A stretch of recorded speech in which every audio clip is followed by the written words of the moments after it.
El Señor le bendiga, mis hermanos. Hoy día se me ha encomendado la palabra y vamos a seguir estudiando el libro de Corintios, capítulo 11.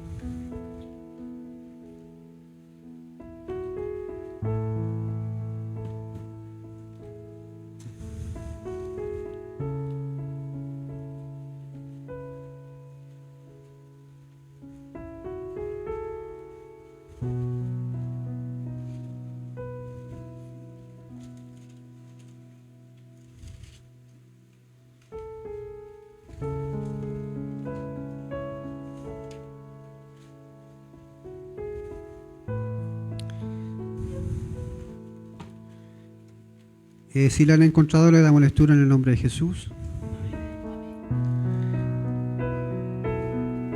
El primer verso dice: sed imitadores míos, así como yo soy de Cristo.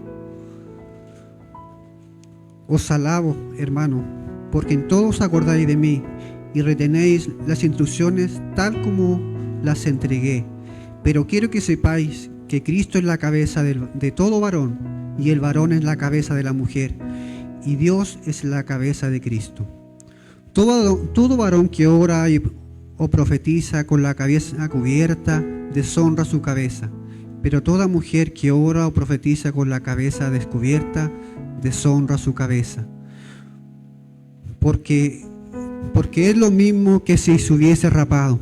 Si la mujer no se cubre, que se corte también el cabello. Y si le es vergonzoso a la mujer cortarse el cabello o raparse, que se cubra.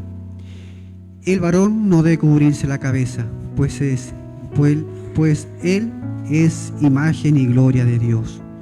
Pero la mujer es la gloria del varón, pues el varón no procede de la mujer, sino la mujer del varón. Y tampoco el varón fue creado por causa de la mujer, sino la mujer por causa del varón.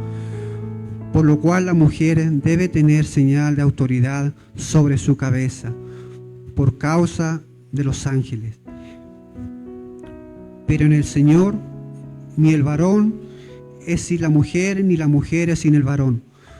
Porque así como la mujer procede del varón, también el varón procede de la mujer. Pero todo procede de Dios. Juzgad vosotros mismos. ¿Es propio que la mujer ore a Dios sin cubrirse la cabeza? La naturaleza misma no os enseña que el varón le es deshonroso dejarse crecer el cabello. Por el contrario, a la mujer dejarse crecer el cabello es honroso, porque en lugar del velo le es dado el cabello. Con todo, si alguno quiere discutir, sepa que ni a nosotros ni a las otras iglesias tenemos tal costumbre. Dice como la iglesia: oigo que hay entre vosotros divisiones, y en parte lo creo. Es preciso que entre vosotros haya divisiones, para que se pongan de manifiesto entre vosotros los que son aprobados. Cuando pues os reunís, vosotros no solo es comer la cena del Señor. Al comer cada uno se adelanta a tomar su propia cena, y mientras uno tiene hambre, otro se embriaga. Pues, ¿qué no tenéis casa en que comáis y bebáis? ¿O menospreciáis la iglesia de Dios y avergonzáis a los que no tienen nada? ¿Qué os diré? ¿Os alabaré? En esto no os alabo. Yo recibí del Señor lo que también os enseño, que el Señor Jesús, la noche en que fue entregado, tomó pan, y habiendo dado gracias, lo partió y dijo: tomad, comed, este es mi cuerpo, que por vosotros es partido. Haced esto en memoria de mí. Asimismo, tomó también la copa, después de haber cenado, diciendo: esta copa es un nuevo pacto de mi sangre. Haced esto todas las veces que la bebáis en memoria de mí. Así pues, todas las veces que comáis este pan y bebáis la copa, la muerte del Señor anunciáis, hasta que Él venga.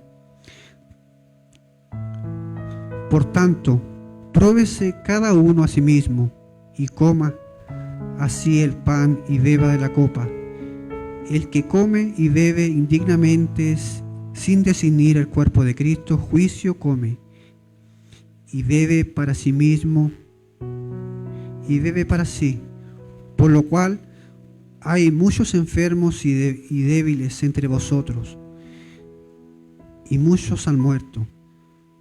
Si pues no examinamos a nosotros mismos, no seríamos juzgados, pero siendo juzgados somos castigados por el Señor, para que no seamos condenados como el mundo.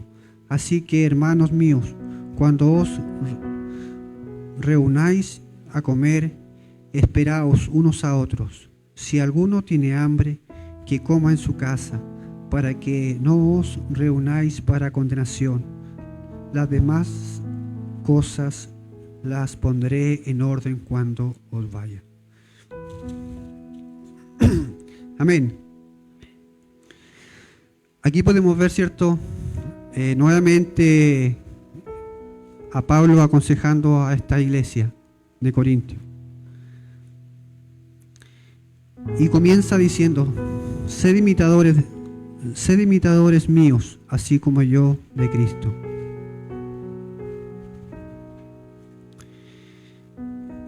Quizá, cierto, Pablo tenía bien claro a quién seguía.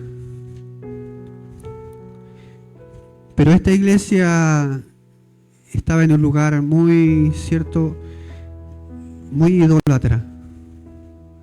Había mucha idolatría. Así que no sabían todavía a quién seguir, pero Pablo estaba ahí con mano firme, tratando de, cierto, de guiar a esta iglesia. Bueno, en estos tiempos, cierto, el mundo igual. ¿A quién imita el mundo?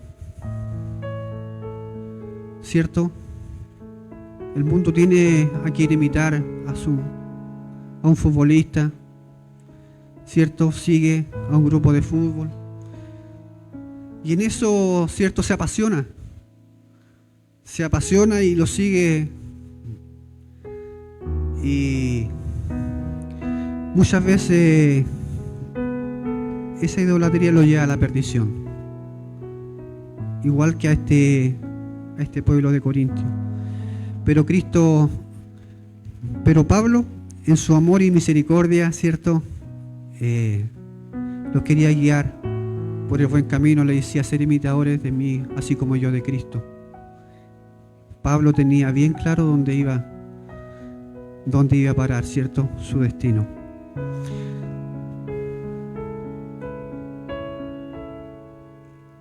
Y más abajo dice: os alabo, hermanos, porque en todo os acordáis de mí y retenéis las instrucciones tal como os la entregué. Después de mucho tiempo, ¿cierto? Quizá este pueblo estaba reteniendo algunas cosas que Pablo le entregaba. Pero como dicen que cuando no está el pastor, las ovejas se descarrían. Pablo no se quedaba solamente ahí, sino que salía a misionar a distintas partes. Así que cuando no hay palabra, ¿cierto?, en abundancia, el pueblo como que vuelve atrás. Y este pueblo estaba volviendo atrás. Habían cosas buenas que el pueblo había rescatado, ¿cierto?, de la enseñanza de Pablo.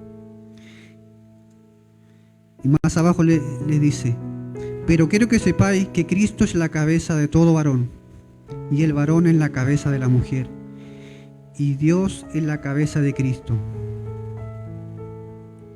Ahí sabemos, ¿cierto?, que dice que Dios es la cabeza del hombre y el hombre es la cabeza de la mujer, pero Dios es la cabeza de Cristo.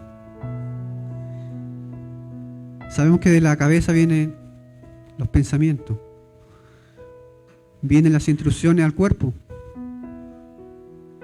y y Dios guiaba, ¿cierto?, los pasos de Pablo.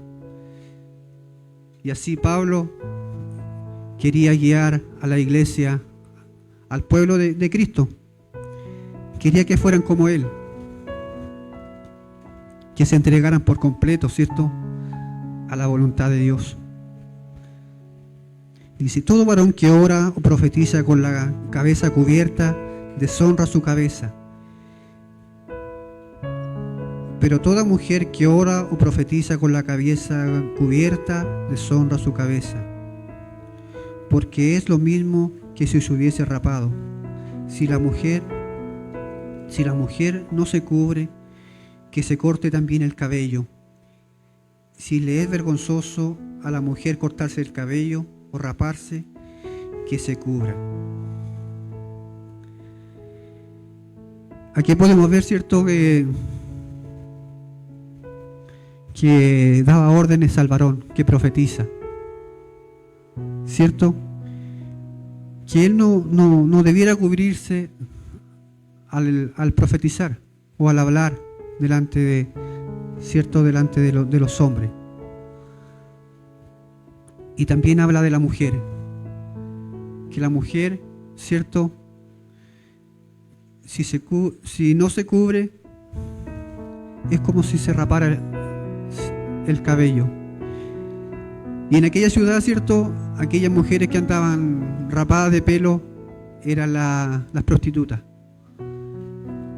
¿cierto? En aquel lugar se veía mucho las mujeres de pelo corto, pero había que tener una distinción, ¿cierto? Tenía que haber una separación entre las mujeres.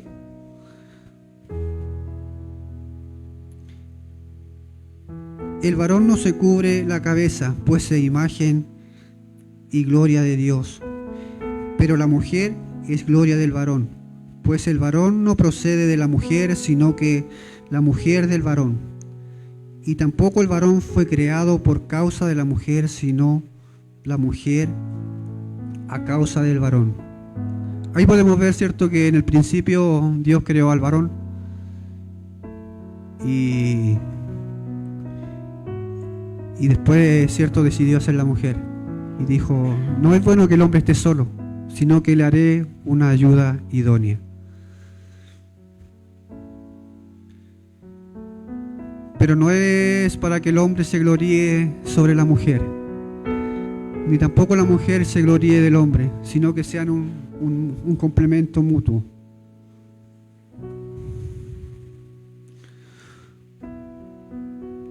Por lo cual la mujer debe tener señal de autoridad sobre la cabeza por causa de los ángeles. Pero el Señor, ni el varón ni la mujer es sin la mujer, ni la mujer es sin el varón. Porque así como la mujer procede del varón, también el varón procede de la mujer. Pero todo procede de Dios. Dios es el creador de todo. Sabemos que el primer hombre fue hecho a imagen y semejanza de Dios. No nació por obra de mujer, pero ya después todos los otros hombres nacieron por obra de mujer, ¿cierto? Así dice su palabra. Dice: juzgad vosotros mismos. ¿Es propio que la mujer ore a Dios sin cubrirse la cabeza? La naturaleza misma os enseña que el varón le es deshonroso dejarse crecer el cabello. Pero al contrario, a la mujer dejarse crecer el cabello le es honroso, porque en lugar del velo le es dado el cabello. Podemos ver en aquellos antiguos tiempos, algunos varones se dejaban crecer el cabello, los que hacían un voto de nazareo, ¿cierto? Y como dice su palabra, quizá ellos sufrían vergüenza al tener el cabello largo, dado que a las mujeres se le honraba por tener el cabello largo y al varón corto. Quizá en la Biblia nos muestra la historia de Sansón. Fue un hombre, ¿cierto?, que el Señor usó, que el Señor lo tuvo en gran estima, pero él, a causa de la desobediencia, ¿cierto?, perdió su vida. Y dice que el castigo de la paga es muerte, ¿cierto? Y el hombre murió a través de su pecado. Pero el Señor en esta hora, ¿cierto?, le dice a la mujer que el orgullo de la mujer es tener el pelo largo. En aquellos tiempos, ¿cierto?, se entraba, ¿cierto?, la mujer con un velo, pero en estos tiempos, ¿cierto?, la mujer, en vez del velo, usa su cabello, su cabeza, su pelo suelto. Y podemos ver que al inclinarse la mujer es como un velo que le cubre el rostro cuando se inclina delante del Señor. Así que el Señor bendice a las mujeres, bendice su vida. Dice: al anunciaros esto que sigue, no os alabo, porque os congregáis, porque no nos congregáis para lo mejor, sino para lo peor. En primer lugar, cuando os reunís, esto se quiere decir de la Santa Cena del Señor. Dice: abusos en la Santa Cena del Señor. Al anunciaros esto que sigue, no os alabo, porque no os congregáis para lo mejor, sino para lo peor. En primer lugar, cuando os reunís, dice, como iglesia, oigo que hay entre vosotros divisiones. Y en parte lo creo. Es preciso que entre vosotros haya divisiones, para que se pongan a manifiesto entre vosotros los que son aprobados. Ahí podemos ver, ¿cierto? En todas las iglesias hay divisiones. Y muchas veces la gente se va, ¿cierto? Escucha, hoy en esta iglesia hay mucho pelambre. No en esta iglesia.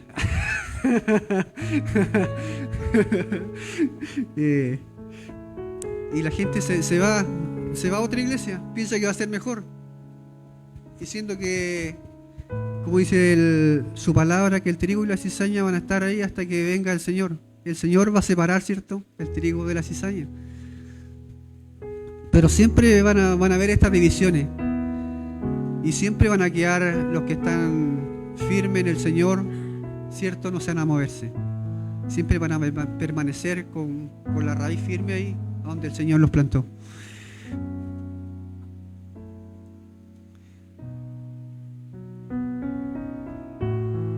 Pero su palabra dice: es preciso que haya entre vosotros divisiones, para que se ponga de manifiesto entre vosotros los que son aprobados.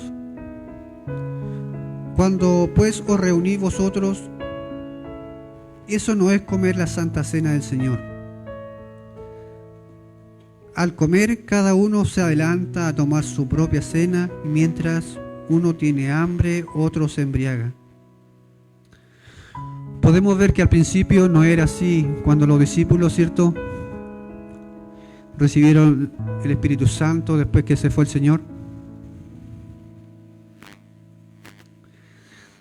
En Hechos 2:46 dice: y perseveraron unánimes cada día en el templo, y partiendo el pan en las casas, y comían juntos con alegría y sencillez de corazón.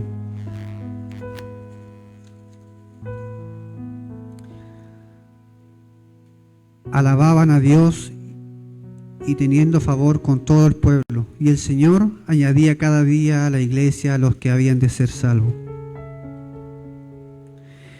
Esta iglesia quizá no estaba acostumbrada, ¿cierto?, a ser una iglesia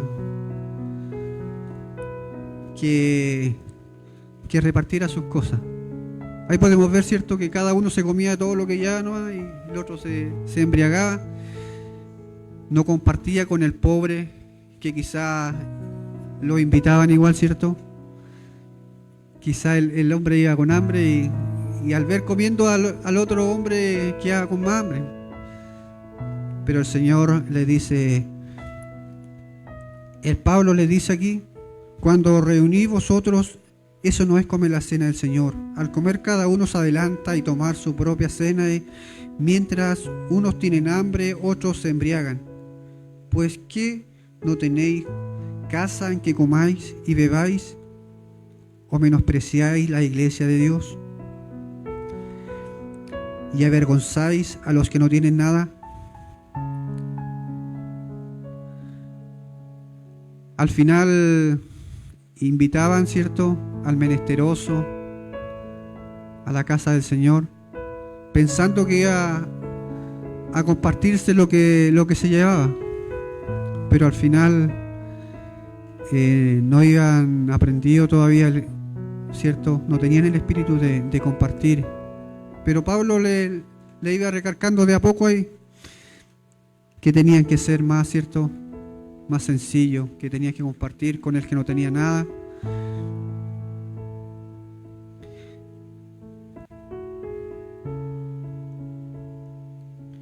¿O menospreciáis la iglesia de Dios y avergonzáis a los que no tienen nada?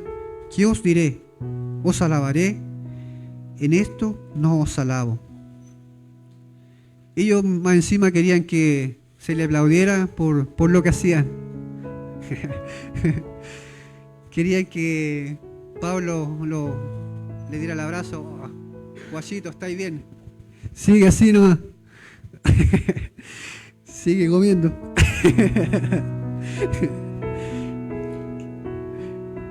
Pero el Señor nos ayude cada día, ¿cierto?, a cuando nosotros hagamos estas cosas, seamos dadivosos.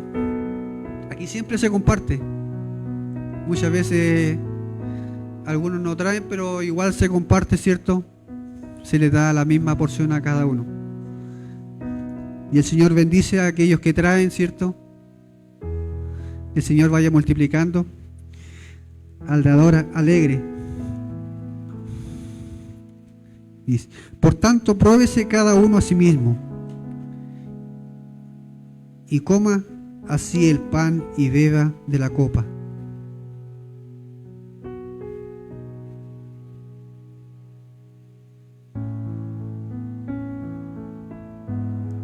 Por parte, creo.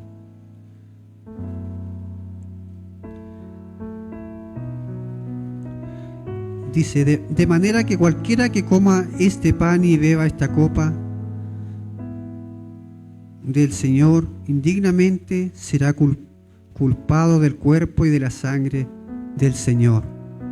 Por tanto, pruébese cada uno a sí mismo y coma así del pan y beba de la copa.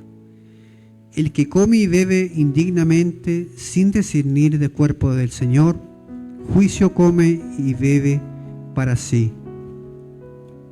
Y ahí le dice más abajo, por lo cual hay muchos enfermos y debilitados entre vosotros, y muchos han muerto.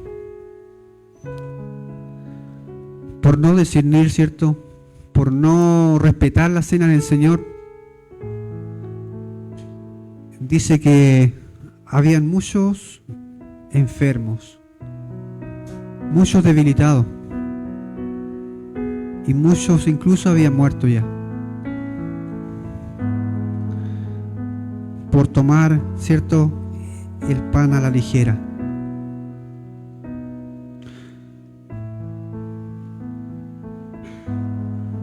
Si pues nos examináramos nosotros mismos, no seríamos juzgados, pero siendo juzgados, somos castigados por el Señor, para que no seamos condenados con el mundo.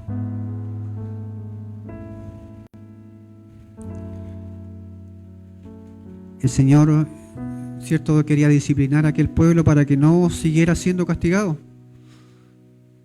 para que no siguiera sufriendo, ¿cierto?, para que no siguieran enfermos. para que no estén debilitados, sino que se fortalecieran, ¿cierto?, uno a otro.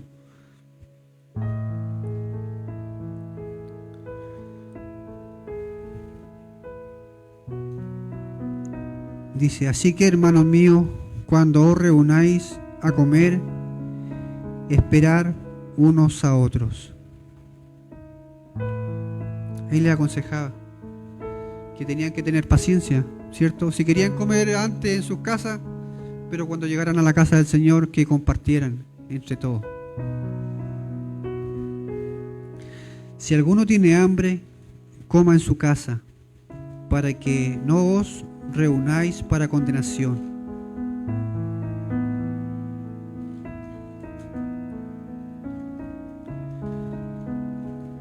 Y más abajo le dice, las demás cosas las pondré en orden cuando vaya. Quizás Pablo, ¿cierto?, a la distancia le instaba estas cosas, porque esta es una carta, ¿cierto?, a los Corintios. Cuando se reuniera personalmente iba a dar más instrucciones de cómo debía seguir, ¿cierto?, el cuerpo de Cristo.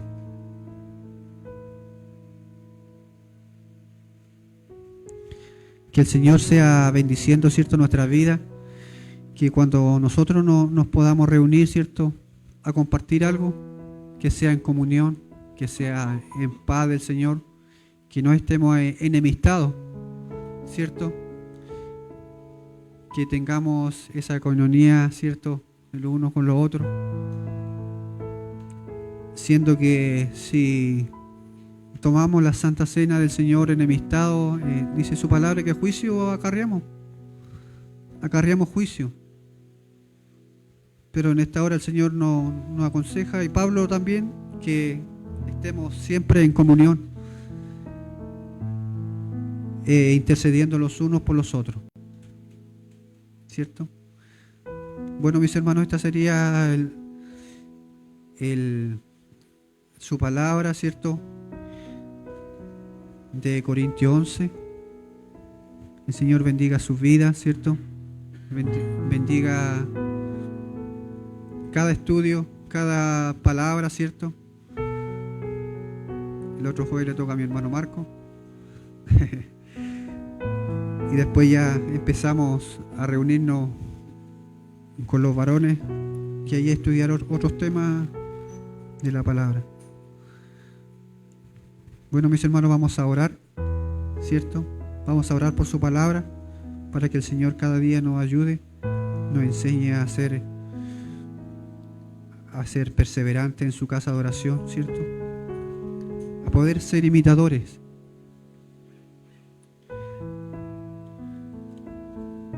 Igual oidores y hacedores de su palabra. Amado Dios, en esta hora vamos delante de su presencia, Señor, agradeciéndole, Padre amado, esta maravillosa oportunidad, Dios mío, que usted nos da, Dios, de poder, Padre Santo, hablar de sus palabras, Señor. Ayúdenos cada día, Señor, a poder ser oidores, Padre amado, no oidores olvidadizos, Señor, sino que podamos, Padre Santo, poner por obra lo que usted nos da, Dios mío. Bendiga, Padre Santo, la vida de mis hermanos, Señor. Padre amado, que han escuchado su palabra, sea fortalecido, Señor. Sea usted, Padre amado, ayudándole en toda dificultad, Dios mío. Vaya dándole el tiempo, Señor, para que ellos puedan acercarse a usted, Dios mío. Bendito Dios, bendiga a nuestros pastores, Señor, a la distancia, Señor. Y así como a cada hermano que nos encuentre en esta hora, Señor, en este lugar. Bendígalo, Señor, de igual manera, Señor. Gracias, Padre amado, le damos por su palabra. En el nombre de